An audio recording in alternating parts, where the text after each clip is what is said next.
ലൈവിൽ ആര്യൻ ജിസേലിനെ കൈ പിടിച്ച് ജയിലിലേക്ക് കയറ്റി. ആ സമയത്ത് അനുമോൾ സൈഡിൽ നിന്നൊരു കൗണ്ടർ അടിക്കുന്നുണ്ട്.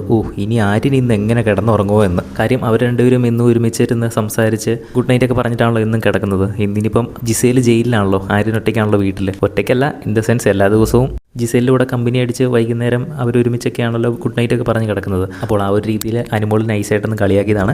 ഇപ്പോൾ ലൈവിൽ അവർ രണ്ടുപേരെയും ജയിലിലേക്ക് കയറ്റിയിട്ടുണ്ട്, ഒനീലിനെയും ജിസേലിനെയും. അവർക്ക് കൊടുത്ത ഡ്രസ്സൊക്കെ വളരെ മുഷിഞ്ഞ ഡ്രസ്സാണ്. ജയിലിൽ കയറി കഴിഞ്ഞിട്ട് ഒനീൽ പറയുന്നുണ്ട്, അങ്ങനെ ഞാൻ മനസ്സിലാഗ്രഹിച്ച ദിവസം വന്നെത്തിയെന്ന്. അതായത് ജിസേലിൻ്റെ കൂടെയാണല്ലോ ഇന്ന് ഒനീൽ കിടന്നുറങ്ങാൻ പോകുന്നത്. അതുകൊണ്ടാണ് ഒനീൽ അങ്ങനെ പറഞ്ഞത്. ഉറങ്ങാൻ പോയിട്ടൊന്ന് മുള്ളാൻ പോലും സമയം കൊടുക്കുന്നില്ലാത്ത രീതിയിലുള്ള ടാസ്ക്കാണ് ഇന്ന് അവർക്ക് കൊടുക്കുന്നത്. ഇപ്പോൾ ടാസ്ക് ലെറ്റർ ഓൾറെഡി സ്റ്റോർ റൂമിൽ വന്നിട്ടുണ്ട്. ഇപ്പോൾ ആര്യൻ അത് എടുത്തുകൊണ്ട് അവർക്ക് വായിച്ചു കൊടുത്തുകൊണ്ടിരിക്കുകയാണ്. ലൈവിൽ ഈ ഒരു ടാസ്ക് എന്താണ് എന്ന് അവർ നടക്കുമ്പോൾ തന്നെ നമ്മൾ അപ്ഡേറ്റ് ചെയ്യുന്നതായിരിക്കും. കൂടുതൽ ലൈവ് അപ്ഡേറ്റ്സിനായിട്ട് ചാനൽ സബ്സ്ക്രൈബ് ചെയ്യുക.